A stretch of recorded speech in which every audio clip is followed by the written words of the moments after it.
Emase Mary, MP Teso South. Naisula Lesuda, MP Samburu West.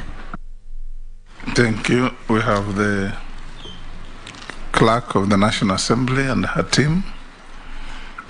Thank you, Mr. Speaker. My name is Sarah Kioko, the Acting Clerk of the National Assembly, and I have with me the Director, Audit, Appropriation and other select committees, Ms. Florence Abonyo, and the Deputy Director, Legal Services, Mr. Michael Karuru, and other staff of Parliament assisting this committee.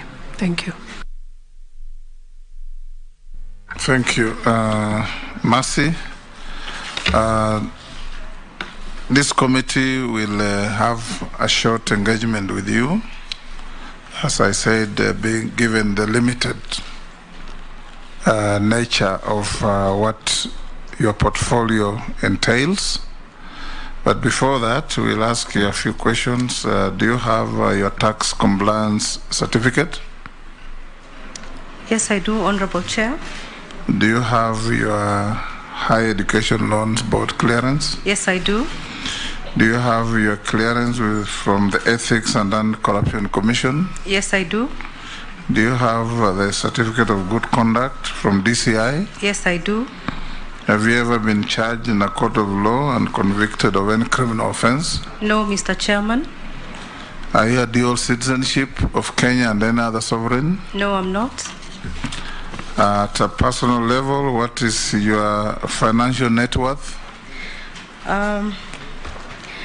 My financial net worth, as disclosed in Part 25, is 475,400,000, and this is comprised as follows: land and buildings at about 380.4, shares, stocks and deposits at about 89 million, agriculture in the form of largely commercial farming of trees at about 6 million, and motor vehicles, 4 motor vehicles, about 2 million, 3 million shillings.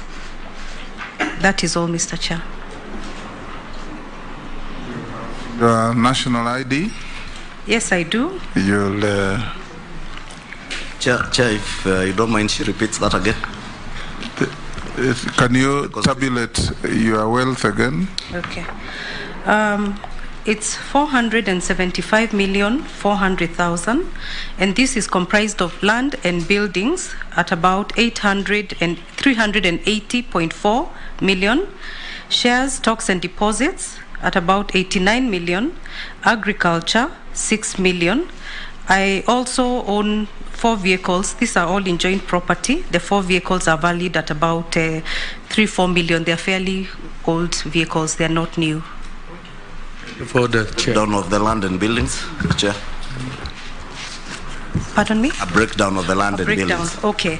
So at the land and buildings, I own these properties in community of property. I am married, and these properties are in Nairobi, where we own some apartments and the home that we live in Nanyuki, Malindi. We also have an apartment in South Africa, in Johannesburg.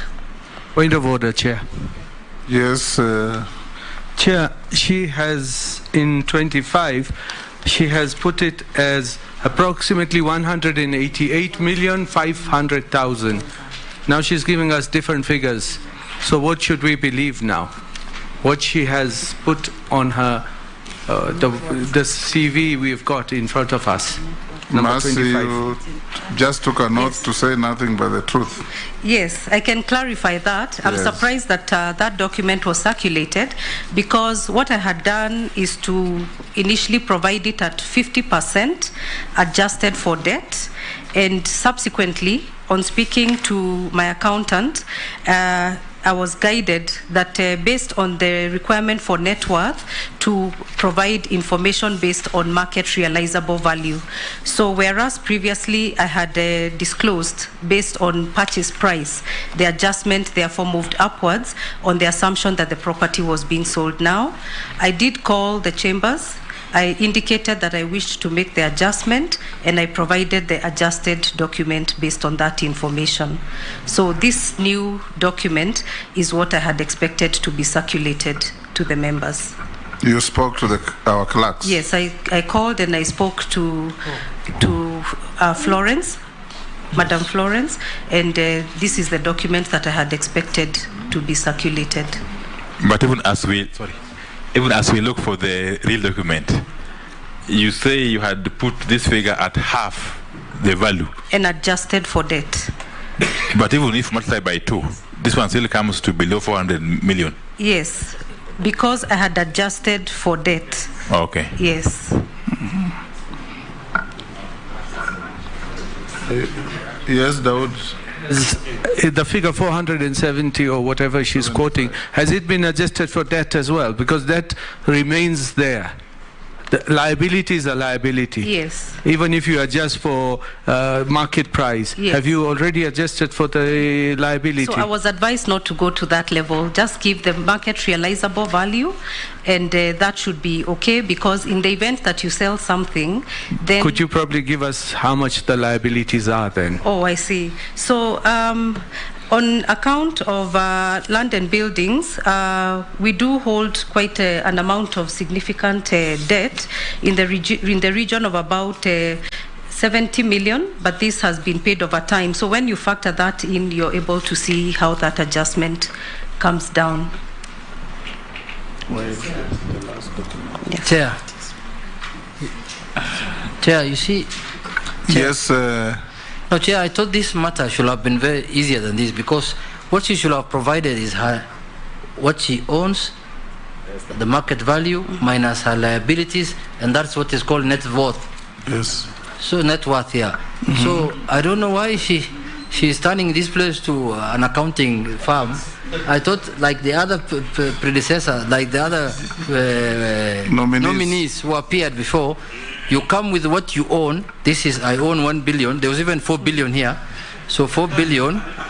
Then remove what you owe people, the banks and the SACCOs and everything. Then you say my net worth is 300 million shillings or 120 million. Exactly. Yes. Yes. Mercy, that's what I expect. You have 200 million yes. in asset and cash. You have a mortgage of 50. So your net worth is 150. It's so simple. That's what this committee expects. You know that all those rigmaroles will not be very helpful. Chair. But indeed, we'll make progress if we need further. They will ask you on your wealth when we open up. Okay. Yeah. In the course of this engagement, Mercy, this is not an adversarial engagement. I can see you're a lawyer, I'm sure you know what I mean. Yes. It's a conversation for this committee to assess your suitability to occupy a sensitive office called Secretary to the Cabinet, an office that is extremely sensitive in the operations of any country. So for us to make good progress, I'll give you 5 minutes to tell us the story of your life up to where you are. Then thereafter, I'll open the floor for members to ask you some questions or make some comments about what you are going to walk into in case we approve your nomination. Okay. Thank you, Honorable Chairman and members, for this opportunity to present myself to this distinguished committee. Let me first start off by expressing my profound gratitude to His Excellency the President for nominating me to the office of Secretary to the Cabinet. This is indeed a life opportunity for me, for which I'm profoundly grateful. It is a great honor. Mr. Chairman and members, I am a first born of 4 siblings, and I was born in Kovo in Imenti South, Meru County. And the reason for that was because my father, the late Geoffrey Cairo Wanjau, was one of the first early graduates of University of Nairobi, and he had just been sent on his first posting as the first African headmaster at Nkubu High School. As a result of his career movement, our family tended to move around Kenya quite a lot. And growing up, I ended up living within 7 counties of this country. I am married with 2 teenage daughters. This experience, as you can imagine, in my early years, comprised of quite a lot of moving around, making new friends and saying goodbye almost every 2 years of my school life. And this allowed me an opportunity to embrace Kenyans of all walks of life and to develop values of social justice, faith, resilience, and determination. I started my primary school life in Nanyuki and completed my standard 8 at Thika Memorial Church School in Kiambu County, in between having moved through a number of schools.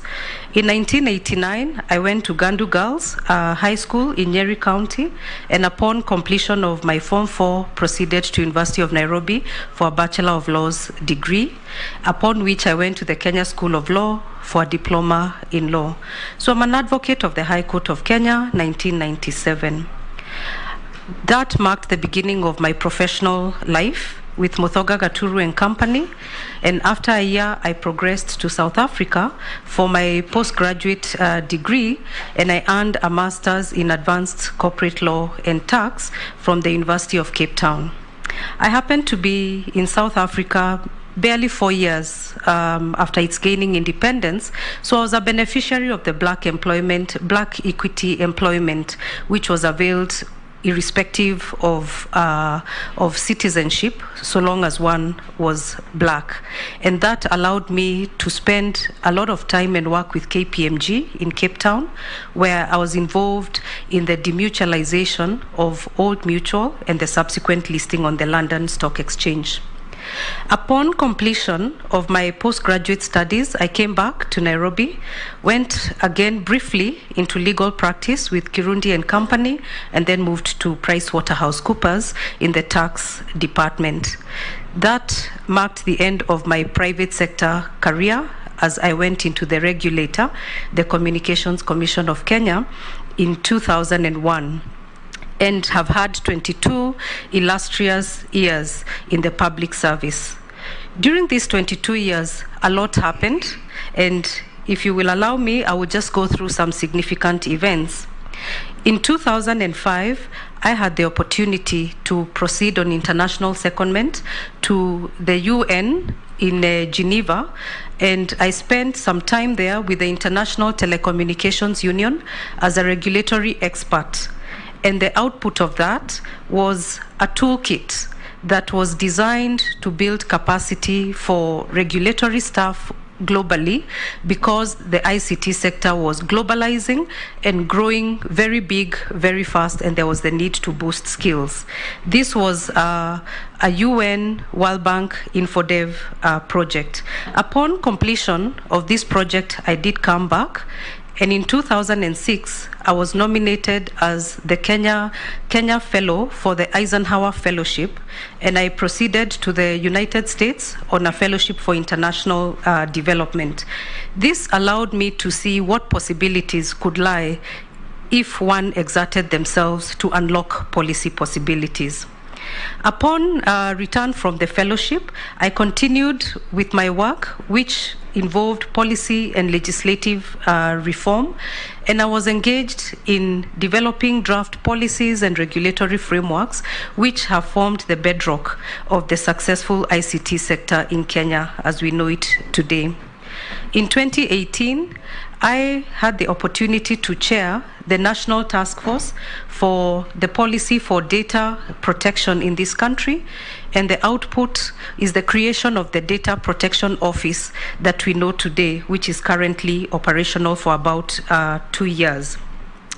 While within the public sector, I rose, and the highest role that I performed was the Acting Director General of the Communications Authority of Kenya for 2 years, until a substantive Director General was appointed. As we speak, I serve as the Director of Legal Affairs and the Board Secretary. During my tenure as Acting Director General, Chair, I would mention that barely 6 months had passed when the COVID pandemic hit the world, and I therefore became a leader in a time of crisis.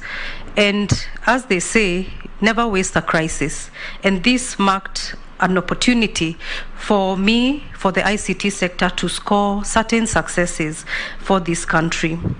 COVID was a time of great destabilization, and one of the successes was the utilization of resources available in this country to enable economic stabilization, because in 24 hours the economy moved from the office to the house, learning moved from the school to the house, and this availed us an opportunity to discuss with the sector on how best we could enable them to carry the extended traffic over that period. And Mr. Chairman, it turned out that Kenya was the first country in sub-Saharan Africa to issue regulatory directives that enabled that support, and this was recognized by the United Nations. I also had a chance to chair the COVID-19 ICT Advisory Committee. This was a committee that tried to utilize ICT innovations for COVID, and I'm proud to say that out of the about 700 innovations that were tabled before us, 85 were identified and were utilized for contact tracing and other health measures within this country. From a people perspective, given the circumstance of the day— One more minute. That's in order. Given the safety consequences of the day, a lot of time was spent to provide safety and security. Mr. Chairman, I do recognize the great weight, as you have mentioned, that this role carries. I recognize the high level of accountability that it comes with, and indeed, I do hope that this exposure, this background, makes me a suitable fit for this role if appointed to the role. Indeed, as I close, I wish to indicate